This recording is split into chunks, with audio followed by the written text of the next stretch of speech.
Simulan na natin ang balitaan. Narito po ang malalaki at makabuluhang balita ngayong araw. Hataw Balita ngayon. Pinabulaanan ng Philippine Institute of Volcanology and Seismology o PHIVOLCS ang mga kumakalat na balita tungkol sa umano'y lahar flow mula sa Mount Canlaon. Paliwanag ng ahensya, magaganap lamang ang lahar flow kung may malakas na pagulan sa paligid ng bulkan. Habang nananatiling nakataas ang Alert Level 3 sa bulkan, nagsagawa na ng mga paghahanda ang lokal na pamahalaan ng Negros Occidental, kabilang na ang pagpaplano ng pagdagdag ng evacuation centers tulad ng Panaad Sports Complex na kaya mag-accommodate ng 5,000 evacuees. Nananatiling mahigpit ang pagmamonitor sa 6-kilometer danger zone kung saan mahigit 60,000 na mga individual na ang apektado. Uday amen. Tiki berasang akun niya. Kapren stasyon ko. Nang galain si kumatag ko. Gusto na huwag igin sakay sa motor. Inang kabuday sa akong sitwasyon kay di kabuday sa mga humangiikang. Hataw Balita ngayon. Pinatawan ng contempt ng House Quadruple Committee si dating Mandaluyong Police Chief Colonel Hector Grijaldo dahil sa hindi nito pagsipot sa apat na pagdinig ng komite. Iniutos ng mga mambabatas na idetine sa House of Representatives si Grijaldo sa kabila ng kanyang pagpapagamot matapos ang shoulder surgery. Si Police Colonel Grijaldo ang nagsabi sa Senate Blue Ribbon Committee hearing na kinausap umano siya ni Congressman Dan Fernandez at Benny Abante para kumpirmahin ang reward system sa anti-drug war na ibinunyag ni Royina Garma. Naharap din si Grijaldo sa kasong administratibo na neglect of duty at patuloy na iniimbestigahan ng PNP. Please relay to the Philippine National Police and the appropriate department where Colonel Grijaldo is an active member that the House Committee or the Quadcom has cited him in contempt. Therefore, ang kasunod po nito ay isang order na manggagaling sa committee ito to arrest Colonel Hector Grijaldo for violating the rules of procedure governing inquiries in aid of legislation of the House of Representatives. Hataw Balita ngayon. Pinaaaksyonan ni House Quadruple Committee Overall Chairperson Representative Robert Ace Barber sa Philippine National Police o PNP ang hiling na investigasyon ni House Deputy Minority Leader Representative Franz Castro kaugnay ng umano'y police shooting na naganap naman sa BGC Taguig noong gabi ng December 11. Ayon kay Representative Castro, pinaputukan ng isang pulis ay isang naka-motorbike habang sila ay naglalakbay na ikinagulat niya at tinawag itong banta sa kanyang buhay. Wala namang natanggap na ulat ng PNP ukol sa insidente kaya tinimok ni Police Brigadier General Jean Fajardo ang kongresista na magsumiti ng opisyal na report sa pinakamalapit na istasyon ng pulisya upang maaksyonan ang nasabing insidente. Nagulat po ako, Mr. Chair, pinaputukan ng isang pulis, yung naka-motorbike. So, hindi namin alam kung anong insidente ito, ano ba itong mga naka-motorbike na ito. Talagang natakot po ako, Mr. Chair, at kinila na lang po ako ng aking mga kasamahan at pinadapa, at pinayuko. Natakot po ako, Mr. Chair, dahil bakit po nagkakaroon ng ganitong insidente na sa gitna ng traffic? Sa gitna po ng traffic, Mr. Chair, ay nagpapaputok ang pulis. So tingin ko po ay hindi tama ito dahil sa gitna po ito ng mga sibilyan at traffic po ito at marami pong sasakyan. We verified po sa Taguig City Police Station as well as the Southern Police District. Wala po silang na-receive na ganong report po. But if in case it is true, we encourage Representative Franz Castro to at least make an official report po sa nearest police station para we could take action on that po. Hataw Balita ngayon. Nagtungo kahapon, December 12, si Pangulong Ferdinand Marcos Jr. sa Camp Crame sa Quezon City para pangunahan ang National Peace and Order Meeting kasama ang iba't ibang ahensya ng pamahalaan na may kinalaman sa pagpapanatili ng kapayapaan at seguridad ng bansa. Kasama sa napag-usapan ang tungkol sa seguridad ngayong holiday season at nalalapit na halalan sa susunod na taon. Natalakay din ang tungkol sa tensyon sa West Philippine Sea at ang tuluyang pagpapatigil sa operasyon ng Pogo sa bansa. Hinarap din ng Pangulo sa hiwalay na pulong ang mga miyembro ng pambansang pulisya. Iginit naman ng PNP na walang nangyaring loyalty check sa naturang pulong at nananatili silang tapat sa konstitusyon. There's no need for loyalty check. We keep on telling that na dahil alam niyo po, on the part of the PNP as well as the AFP, we remain loyal to the Constitution and we know our mandate, we know our limitation at hindi tayo mawawala sa focus because of some political noise. Hindi po ito loyalty check. Hataw Balita ngayon. Inalis na ng House Quadruple Committee ang contempt orders laban kay Alice Goo, Cassandra Ong, Tony Yang at Police Major Leo Laraga. Binawi na ang contempt order kay Alice Goo dahil nakakulong na ito sa Pasig City Jail matapos magkaroon ng patong-patong na kaso. Inalis na din ang mga contempt order laban kina Ong, Yang at Laraga dahil sa kalagayan ng kanilang kalusugan at dahil na rin sa holiday season. Hataw Balita ngayon. Maghahain ng motion for reconsideration si Marikina City Mayor Marcelino Teodoro matapos kansilahin ng Commission on Elections o COMELEC ang kanyang Certificate of Candidacy sa pagtakbo bilang kongresista ng unang distrito ng nasabing lungsod sa halalang sa susunod na taon.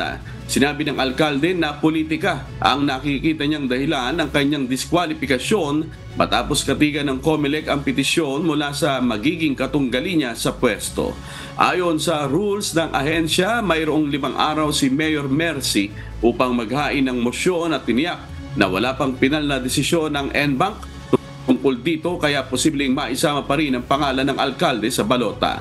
Sa kabila ng mga isyong ito, tiniyak ni Mayor Teodoro na magpapatuloy ang kanyang serbisyo at mga programang nasimulan sa lungsod. Hataw Balita ngayon.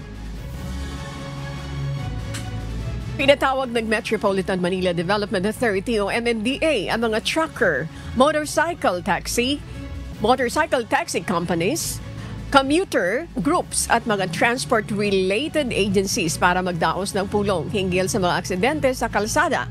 Ayon sa MMDA, umabot na sa 85,954 ang mga aksidente sa Metro Manila noong 2023 na nagresulta sa 352 na pagkasawi.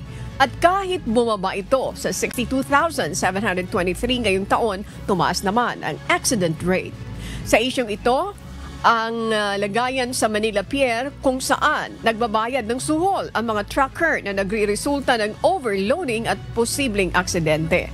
Inihayag din ng mga ride-hailing companies na otomatikong tinatanggal sa kanilang platform ang mga partner riders na may multiple violations o nasasangkot sa aksidente. Huwag po makipaggitan, huwag nang magmadali. Dahil pag ginawa po natin yan, lalong bumabagal yung daloy ng traffic, nagkakaroon ng aksidente. Nasa huli ang pagsisisi parate. Alam na natin yan, paulit-ulit na kwento to, year in, year out. No? Let's learn from these accidents. Hataw Balita ngayon. Pinagtibay ng mga senador ang zero subsidy para sa 2025 budget ng Philippine Health Insurance Corporation o PhilHealth matapos aprubahan ito sa Bicameral Conference Committee at ratipikahan ng Kongreso. Ayon kay Senador Cynthia Villar, tila hindi nagagamit ng tama ang pondo ng PhilHealth para sa mga mamamayan, kaya't nararapat lamang ang hakbang na ito. Paliwanag ni Senate President Francis Escudero, may kapangyarihan naman ang susunod na Kongreso na baguhin ang alokasyon ng pondo batay sa pangangailangan ng panahon.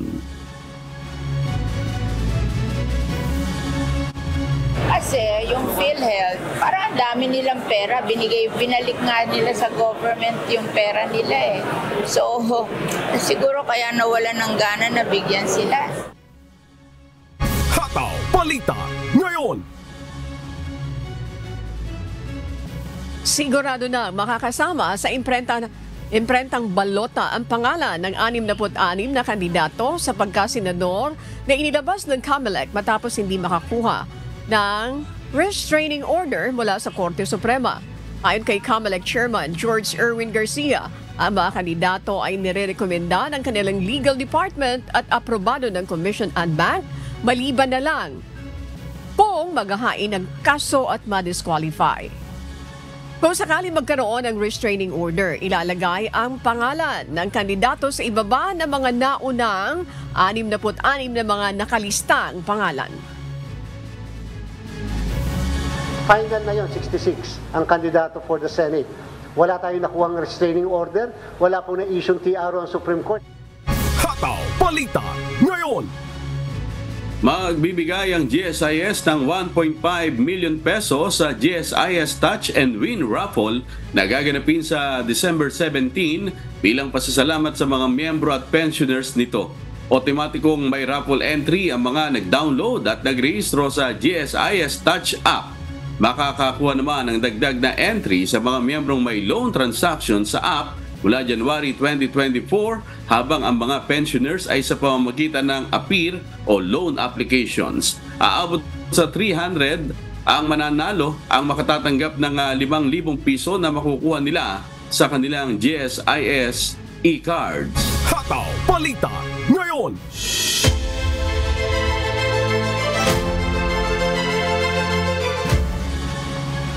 Paglulunsad ng operasyon ng Bureau of Internal Revenue o BIR laban sa peking person with disability o PWD IDs na ginagamit upang makakuha ng diskwento at VAT exemption.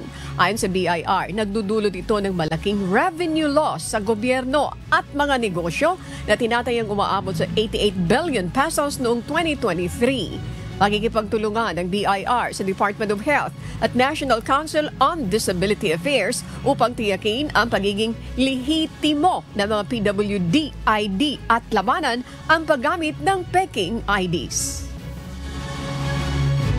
Inutos natin na mas maging stricto tayo dito at tutukan ang kalakaran dito para masigurado natin na yung mga lehitimong mga PWDs lang talaga ang nakakapag-avail ng diskwento na to. Hataw Balita ngayon. Ipinaliwanag ng Department of Transportation o DOTR na hindi maaaring gawing permanente ang pagpapalawig ng operating hours ng MRT3 at LRT dahil maapektuhan nito ang maintenance activity ng mga tren. Sa kabila nito, ipatutupad ang pansamantalang extended operating hours mula Disyembre 16 hanggang Disyembre 23 para bigyan daan ang inaasahang pagdagsa ng mga pasahero sa holiday season. Tiniyak naman ng DOTR na patuloy nilang pag-aaralan ang iba pang paraan upang mapabuti ang serbisyo sa mga commuter tulad ng pagdaragdag ng operational trains at pag-optimize ng passenger flow. Hataw Balita ngayon. Nakatanggap ang Philippine Air Force ng 5 bagong S-701 Black Hawk helicopter noong December 9 mula sa PZL Melik ng Poland. Ito na ang pangalawang batch ng helicopter ngayong taon bilang bahagi ng 32-unit deal contract na nagkakahalaga ng 32 billion pesos noong 2022. Inaasahan ang 15 pang unit sa 2025 at 7 pa sa 2026. Gagamitin ang mga chopper para sa rescue, relief at iba pang humanitarian operations, kabilang na ang pag-survey ng pinsala mula sa pagputok ng Mount Canlaon. Hataw Balita ngayon. Magkakaroon ng pagtaas sa singil sa tubig simula January 1, 2025 matapos si anunsyo ng Metropolitan Water Works and Sewerage System o MWSS ang ikatlong bahagi ng 5 taong rate rebasing ng Manila Water at Maynilad. Para sa Manila Water, tataas ng 7.58 pesos kada cubic meter para sa sewered lines at 5.95 pesos para sa unsewered lines. Habang sa Maynilad, tataas ng 8.11 pesos at 7.32 pesos ayon sa uri ng linya. Inaprubahan din ang pagtaas ng environment charge ng Maynilad mula 20% hanggang 25%. Sa kabila ng taas singil, tiniyak ng MWSS na wala ng krisis sa tubig na mararanasan tulad noong 2019. Hataw Balita Ngayon. At para sa mga balita sa iba't ibang panig ng mundo, narito po ang ating global correspondent na si Amiel Pascual mula sa Taiwan.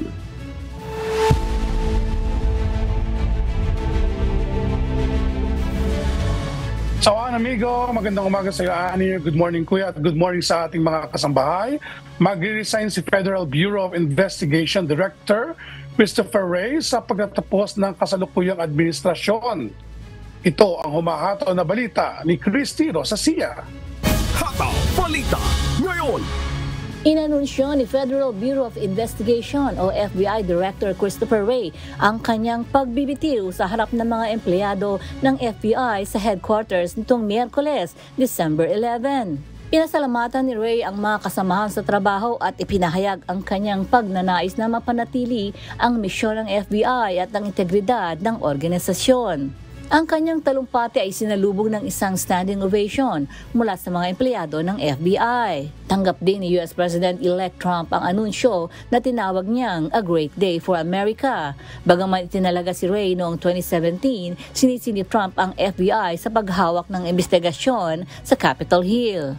Ayon kay Trump, nais niyang ipalit si Kash Patel, isang dating staff ng Republican sa Kongreso at dating kritiko ng FBI. Sa kanyang talumpati, iginiit ni Wray na wala siyang ibang pinapanigan kundi ang mga Amerikano at ang konstitusyon. Aniya, nananatili silang committed sa paggawa ng tama na may integridad sa bawat pagkakataon. Christy Rosasia, humahataw sa balita ngayon. Hataw Balita Ngayon. Naging maingay ang diskusyon sa sistema ng kalusugan sa Estados Unidos. Nangako ang mga leader ng healthcare sector na paitingin ang pag-unawa sa karanasan ng mga pasyente kasabay ng pagsusuri sa kanilang seguridad. Ito ang humahataw na balita ni Jen Rico. Hataw Balita Ngayon. Pinaiigting ng mga kumpanya sa sektor ng kalusugan ang pagsusuri sa karanasan ng mga pasyente matapos ang pagpaslang sa CEO ng insurance arm ng United Healthcare noong December 4 sa Manhattan. Itinuturing ng pulisya ang insidente bilang isang target na pag-atake. Ayon kay Vin Gupta, Chief Medical Officer ng Amazon Pharmacy, kailangang repasuhin ang sistema ng kalusugan dahil maraming issue ang sanhi ng galit ng publiko. Binanggit din ng mga eksperto ang patuloy na problema ng pagtanggi sa insurance claims, mataas na gastos at biglaang bayarin na nagpapabigat sa mga pasyente. Iginiit naman ng mga insurer na tuloy-tuloy ang kanilang pagsisikap na babawasan ang gastos sa mga serbisyong pangkalusugan kasama ang prescription drugs at medical devices. Jen Rico, humahataw sa balita ngayon. Hataw Balita Ngayon. Balitang Amerika pa rin tayo, severe weather ang inaasahan sa East Coast na posibleng magdulot ng aberya sa mga biyahero habang sa California naman ay patuloy ang pagresponde ng mga otoridad sa Franklin Fire na nagdulot ng malawakang paglikas. Ito ang humahataw na balita ni Abby Valdez. Hataw Balita Ngayon. Naghahanda na ang mga residente sa East Coast ng United States sa epekto ng mabilis at tumitinding bagyo na nagdadala ng malakas na ulan at hangin. Pinakaapektado ang Interstate 95 corridor na nagdulot ng matinding abala sa biyahe. Inaasahan din ang matinding snowfall sa paligid ng Great Lakes sa ikatlong pagkakataon sa loob ng 2 linggo. Lalakas ang hangin sa Huwebes US time na magdudulot ng blizzard-like conditions at hanggang 20 pulgadang snow sa ilang lugar. Samantala, mabilis na kumalat ang Franklin Fire sa Malibu, California na umabot sa 3,000 hektarya. Sa pilitang lumikas ang libu-libong residente habang naglabas ng shelter-in-place order ang Pepperdine University. Patuloy na nilalabanan ng mahigit 1,000 bombero ang sunog gamit ang lupa at himpapawid na operasyon. Abby Valdez, humahataw sa balita ngayon. Hataw Balita Ngayon. At yan po ang mga balita mula sa iba't ibang panig ng mundo. Mula rito sa Dolio City, Taiwan, ako si Amiel Pascual. Magandang umaga, Zaijian!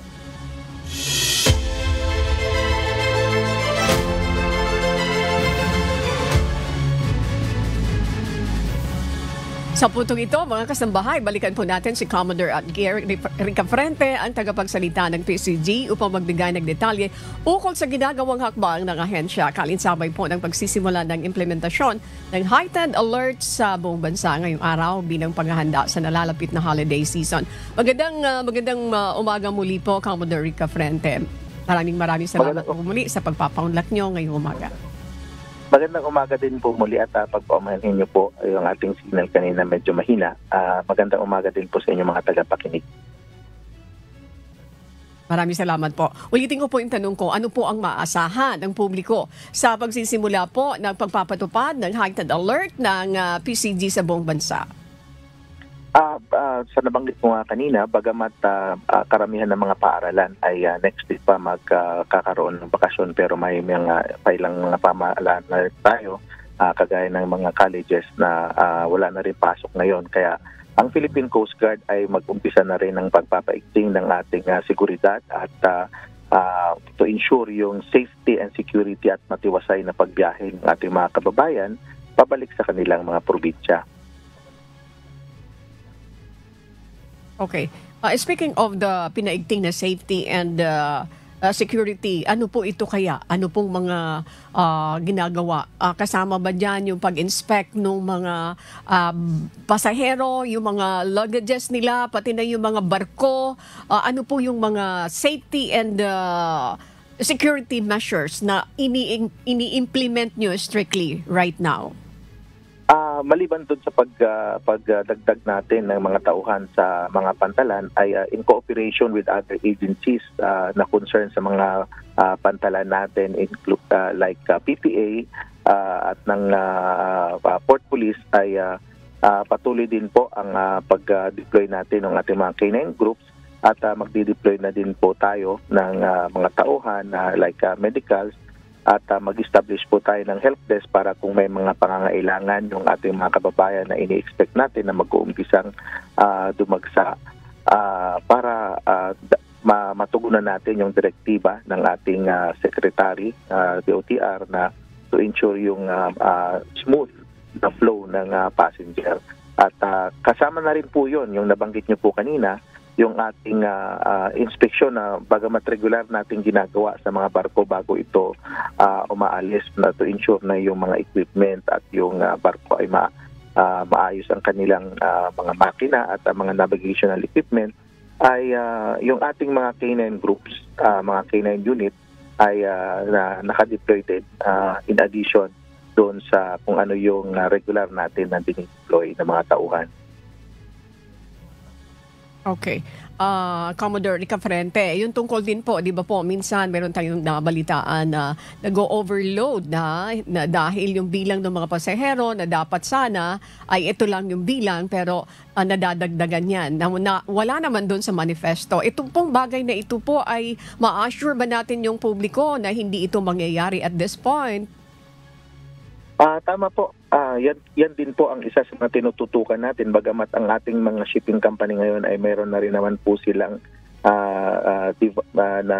nagawa na mga pamamaraan upang ma-account properly. Pati yung kanilang pagsasaayos ng pagbili ng ticket. At sa experience nga natin dito sa North Harbor, North Harbor pala dito sa may to go na terminal dito sa North Harbor nung ating in-inspect ito nung nakaraang undas ay maayos ang kanilang pag-record ng mga pasahero at ang ating Philippine Coast Guard din naman ay ito din po ang isa sa ating tinitingnan na yung bilang ng pasahero. Kung makikita natin na may mga signs na mga excess passenger ay kasama din po sa ating tinututukan at nagpapasalamat naman tayo pag dinaanan tayo ng mga bagyo nung nakaraan ay wala tayo nakikita mga excess passenger at atin din pong i-insure itong paggunita natin ng holiday season na wala pong ganitong mga pagkakataon na magkaroon ng excess passenger to ensure na comfortable yung pagbiyahe ng ating mga kababayan. Okay.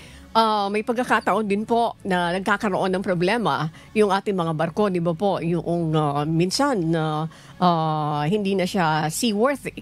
Ngayon po, ang gusto ko lang malaman din po sa inyo, Commodore Rica Frente, how about the rescue efforts na ginagawa o kaya yung mga ginawa yung preparations right now para at least in case na may aksidente, in case na may mga ganong klaseng pangyayari ay agad-agad na makakaresponde yung ating Philippine Coast Guard? Nakaantabay po tayo lagi. Yung ating mga barko po na nakadeploy all over the country at ang ating po mga Coast Guard stations, Coast Guard districts and substations ay meron din naman po itong mga kagamitan na mga floating assets at yung atin din pong koordinasyon at ang tulong na binibigay ng mga Philippine Coast Guard Auxiliary at maging ng mga ibang shipping company kung sa sandaling kailangan natin ng kanilang tulong ay nandyan naman po sila. Pero we could assure the public ng Philippine Coast Guard including yung mga barko na naka-deploy sa iba't ibang bahagi ng bansa natin ay naka-ready to respond just in case merong mga insidente kagaya ng along the way merong mga nasiraan ay nandyan po tayo nakaantabay. Maaari lang po sila makipag-ugnayan at sa ating mga malapit na impilan at alam naman po ito ng ating mga tripulante ng barko at ng mga shipping company kung paano nila i-contact, paano sila mag-connect sa ating Philippine Coast Guard kung sakaling meron silang pangangailangan ng tulong sa ating pamahalaan. What do you expect po ang pagdami ng flow or volume ng ating mga pasahero, Commodore Rica Frente? While we expect na magsisimula na ngayong araw, paunti-unti, but we expect yung pagdami ng flow next week, possibly around Friday night, within the weekend dahil papunta na ito ng pagunita natin ng ating Kapaskuhan. Kung kaya nga, ang ating pagpapaigting simula ngayon ay magtatapos ito sa January 6 dahil as we see sa ating kalendaryo na yung January 1 ay tumapat ng Wednesday. Kaya nakikita natin baka mag-take advantage yung ating mga kababayan na instead of going back on the second day of January ay baka i-take advantage nila yung weekend at mag-siuwian sila na over the weekend ng first week ng January. Okay. At this point po, Commodore Rica Frente, binibigyan po namin kayo ng pagkakataon. Baka mayroon pa kayong mga announcements, mga reminders dun sa ating mga mananakay. Sa ating publiko sa kabuuan, please go ahead. At ating pinapaalalahanan lang ating mga kababayan na planuhin nilang maigi ang kanilang pagbiyahe bagamat wala base sa anunsyo ng Pag-asa, walang nakikitang sama ng panahon. Pero hindi natin sigurado yung sa mga darating na araw kung merong mga pag-ulan o sama ng panahon, planuhin nila at kung sakali din ay manatili silang nakaantabay sa mga himpilan kagaya ng inyong istasyon para sa mga latest announcement na maaaring i-relay ng ating pamahalaan at kung maaari din wag na silang magdala ng mga bulky na mga kagamitan upang hindi na rin sila maabala sa kanilang pagpasok sa pantalan at maging sa kanilang pagbiyahe mismo. Maraming salamat po sa inyong oras, Commodore Rica Frente, ang tagapagsalita po ng Philippine Coast Guard. Magandang umaga din po. Hataw Balita ngayon! Wag po kayong bibitiw, patuloy po kayong umantabay, magbabalik pa ang Hataw Balita ngayon.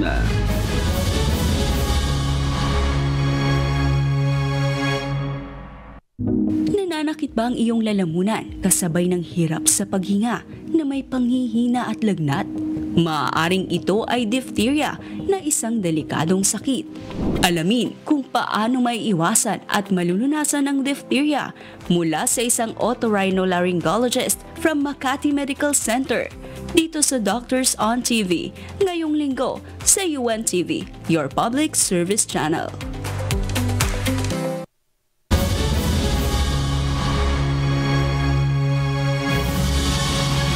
Alas alas 5:44 na po ng umaga at sa pagpapatuloy ng Hataw Balita Ngayon.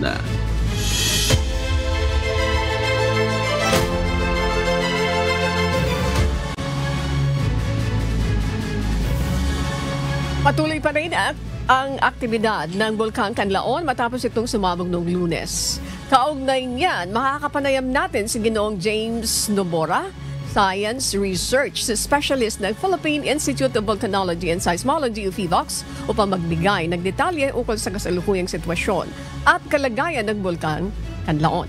Magandang umaga po sa inyo, Binibining Bornas. Maraming salamat po sa inyong pagpapaunlak sa amin ngayong umaga. Kumusta po kayo? Good morning, everyone. Thank you for having me.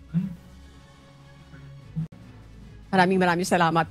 Ang una ko pong katanungan, ano po ang sitwasyon ngayon diyan sa inyong lugar and kumusta rin ang mga kababayan natin na naapektuhan itong pagsabog ng Mount Canlaon? So currently po ang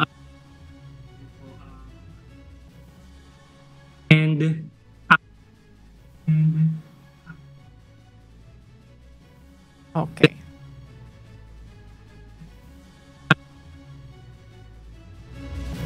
Nagkakaroon lamang po ng konting problema yung internet connection ni Mr. James. A little later, mga kasambahay, we'll find out kung ma-establish natin ito para magkaroon ng latest information ng yung ating mga kababayan, ano yung mga sitwasyon ngayon doon sa lugar. So let's find out kung okay na po yung internet connection ni Mr. James. Mr. James, magandang umaga muli po sa inyo. Okay, babalikan natin si Mr. James, mga kasambahay. So for the meantime, puntahan muna natin ang ating weather update.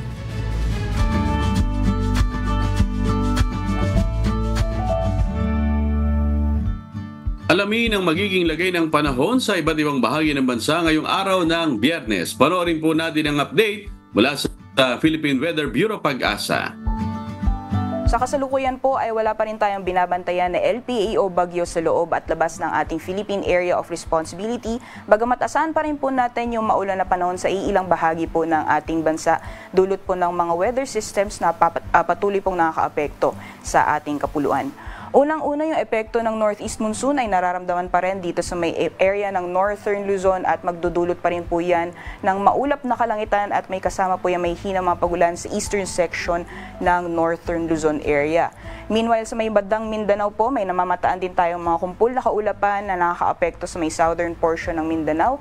Yan po yung Intertropical Convergence Zone or ITCZ na unti-unti pong nag-shift or nag-adjust po siya pababa. So yung mga kaulapan po na yan is mostly makakaapekto lamang sa may katimugang bahagi ng Mindanao as well as sa Palawan. So magiging maulan pa rin po sa ilang bahagi po ng Mindanao ngayong araw. Sa nalalabing bahagi naman po ng ating bansa, may namamataan din po tayong mga kaulapan dito po sa may bahagi ng southern Luzon. Although nakikita natin na papanipis na po yung mga kaulapan na yan. So asahan pa rin po natin or possible pa rin po yung mga kalat-kalat mga pagulan, pagkidlat at pagkulog sa may bahagi po or ilang probinsya sa southern Luzon. Dulot po ng epekto ng easterlies or yan po yung mainit na hangin na nanggagaling sa karagatang Pasipiko. At sa nalalabing bahagi po ng ating bansa, dyan po sa Visayas, sa nalalabing bahagi ng Mindanao, sa may Palawan, and the rest of Luzon area ay magiging maaliwalas naman po yung panahon except na lamang po yung mga panandalian o mga biglaang buhos ng ulan. At sa mga susunod na araw ay inaasahan po natin na magpapatuloy pa rin po yung generally fair weather conditions this coming Saturday sa malaking bahagi po ng ating bansa. Ngunit unti-unti pong lalakas ulit yung epekto ng hanging amihan ngayong darating na weekend. At kaagipat po sa paglakas ng epekto ng hanging amihan ay muling babalik yung epekto ng shear line o yung pagsasalubong ng malamig at mainit na hangin. So possible po by Saturday evening or sa darating na linggo ay magdudulot po ulit yung shear line ng mga pag-ulan sa may bahagi po ng Quezon pati na rin ng Bicol region. Possible po this coming weekend po yan or sa kalagitnaan ng weekend at possible din po na makakaapekto din siya sa mga karatig na probinsya. Meanwhile, for this coming weekend at least ay wala pa rin tayong namamataan or ine-expect na LPA o bagyo na posible pong makaapekto sa anumang bahagi ng ating bansa. So besides po yung malakas na amihan na posible pa rin pong magdulot ng mga pag-ulan sa may northern Luzon, pati na rin yung shear line na posible pong magka-apekto sa may bahagi naman ng southern Luzon ay makakarans pa rin po ng maaliwalas or generally fair weather conditions sa nalalabing bahagi po ng ating kapuluan, liban na lamang po yung mga biglaan o mga panandaliang boost ng ulan dulot ng mga isolated na thunderstorms. Sa kalagayan naman po ng ating karagatan, wala pa rin po tayong gale warning na nakataas sa anumang dagat baybayin ng ating bansa. Ngunit iba yung pag-iingat pa rin po sa mga planong pumalaot sa mga dagat baybayin ng northern Luzon dahil posible pa rin po yung mga katamtaman hanggang sa maalon na karagatan. Sunrise po natin ay 6:12 a.m. at sunset ay 5:29 p.m. At napanood po natin ang update mula kay Pag-asa Weather Specialist Rhea Torres. Tandaan, sa bawat araw na ating nasisilayan, tayo magpasalamat sa Diyos na may lalang.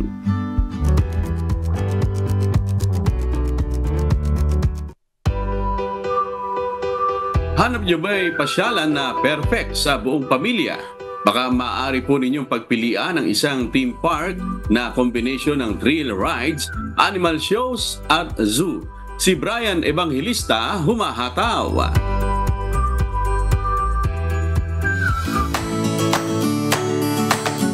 Pasok nga sa top 10 World's Most Beautiful Theme Park ang Ocean Park ng Hong Kong dahil combination ito ng tours, animal shows at rides. Kaya tara, subukan natin mga kasambahay.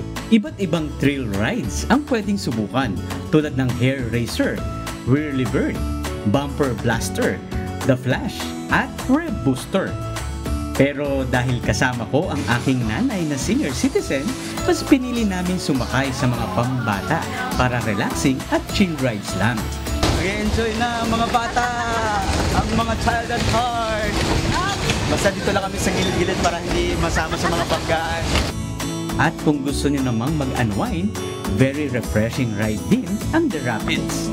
Isa sa paborito dito ay ang The Rapids. Sasakay kayo magbabarkada o pamilya at babaybayin nyo itong man-made river cruise.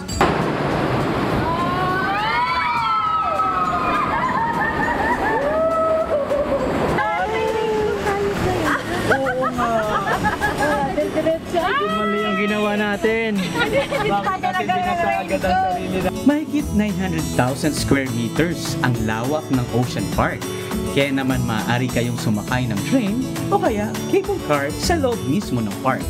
Mas maganda maranasan nyo rin ang cable car. Kaya nga maganda dito sa Ocean Park, Hong Kong kasi iba-iba ang rides ang maaranasan nyo. Kagaya lang itong cable car na isang mode of transportation lang dito. Kung medyo napagod kayo sa mga rides, maaari naman kayong mag-relax at mag-enjoy sa panonood ng dolphin at sea lion show.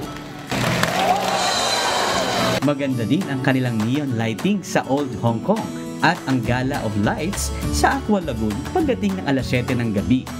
At para sa mga animal lover na tulad ko, may kita din dito ang pa-cute nilang giant panda kung saan matagumpay nilang napapaanak. May red panda din at maging ang world's smallest monkey ay masisilayan dito.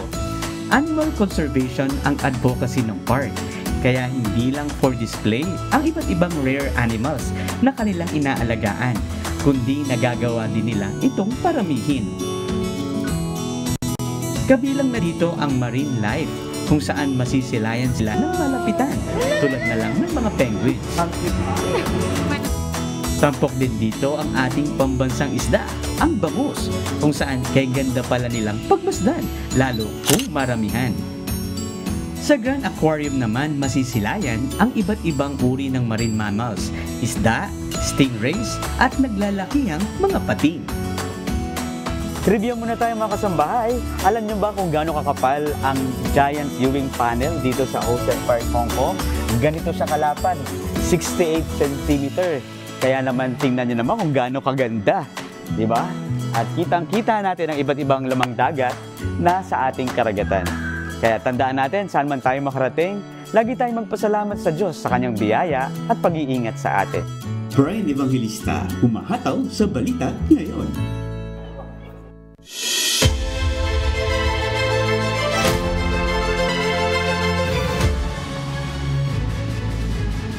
Sa puntong ito, balikan natin si Ginoong James Nomora, Science Research Specialist ng Philippine Institute of Volcanology and Seismology, PHIVOLCS, upang magbigay ng detalye ukol sa patuloy na aktibidad ng Bulkang Kanlaon. Magandang umaga po sa inyo, Ginoong Nomora. Maraming salamat po sa inyong pagpapaunlak sa amin ngayong umaga. Good morning, everyone. Thank you again for having me. Opo, ang una kong tanong, ano po ba ang sitwasyon ngayon dyan? At ganoon din yung mga kababayan natin na naapektuhan. May posibilidad po ba na magkaroon ng malakas na pagsabog sa inaharap? Ano po yung pinaka-latest na nakukuha ninyong information? So, as mentioned po earlier, just to reiterate, naka-raise pa rin po yung alert level 3 sa Canlaon Volcano.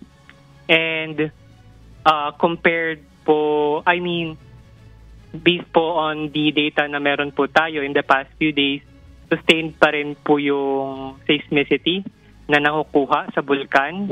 And at the same time, bumalik na po ulit sa values na 3,000 to 4,000 tons per day yung sulfur dioxide emission compared po to the value na nasukat noong December 9, kung saan bumaba po yung value to around 1,699 tons per day. So this could have been the indicator po na na-clog yung system, hence na pressurized po yung loob ng bulkan, kaya po nag-lead po siya to the eventual na explosive eruption. And in the past 24 hours, from 12 a.m. yesterday to 12 a.m. today, meron po tayong na-record na 13 ash emission events wherein natangay po ito papunta sa General West, and maaring primarily affected po yung nearby communities located in La Carlota and La Castellana.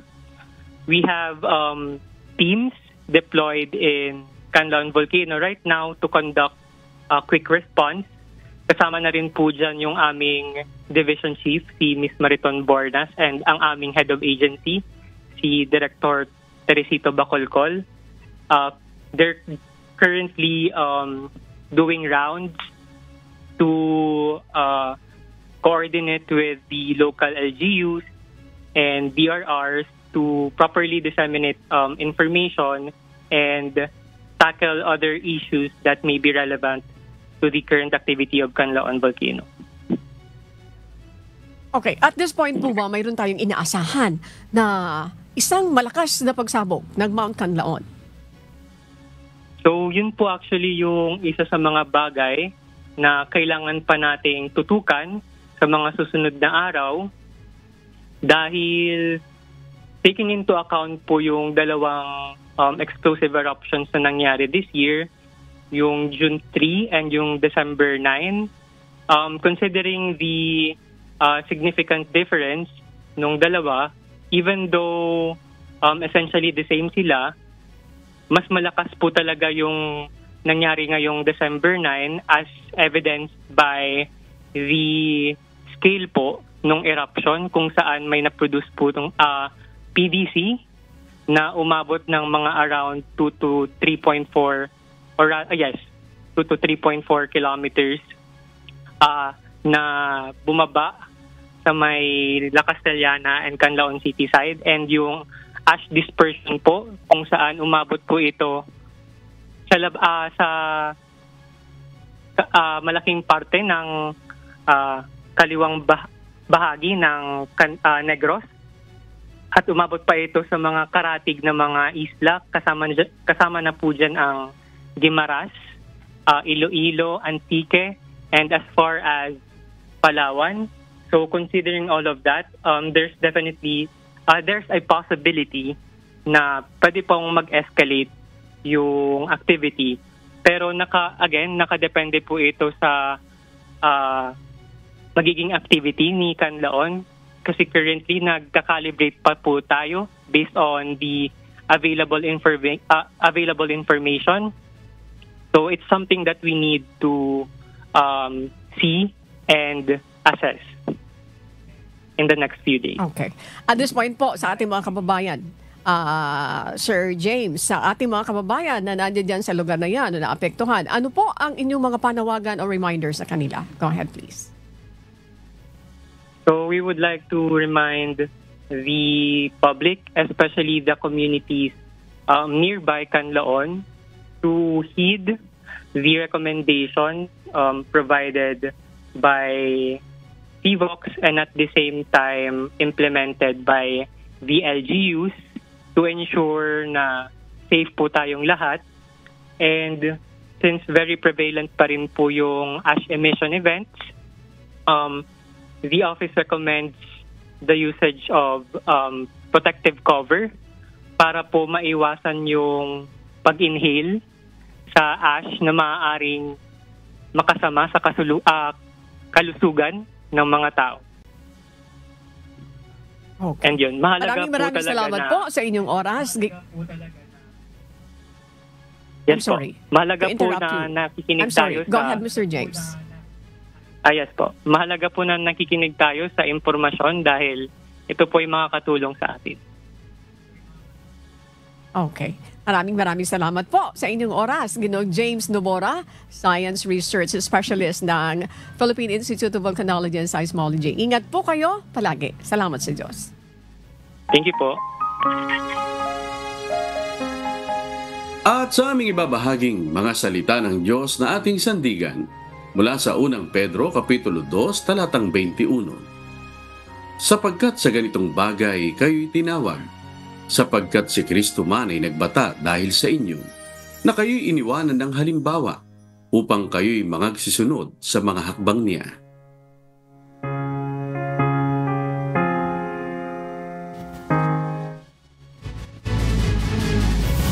At yan po ang mga humahataw na balita ngayong umaga ng Biyernes, ika-13 sa buwan ng Disyembre 2024. Ako po inyong amigo, Sherwin Kulubong. Sa ngalan po ng lahat ng bumubuo ng UNTV News and Rescue, UNTV Radio La Verdad 1350 at ng ating mga correspondent mula sa Pilipinas at sa iba't ibang panig ng mundo. Ako naman po si Annie Rentoy. At dito sa UNTV at UNTV Radio La Verdad 1350, Diyos ang aming sandigan, serbisyo publiko ang aming pinahahalagahan. Susunod na po ang Good Morning Kuya. Salamat po sa Diyos at magandang umaga.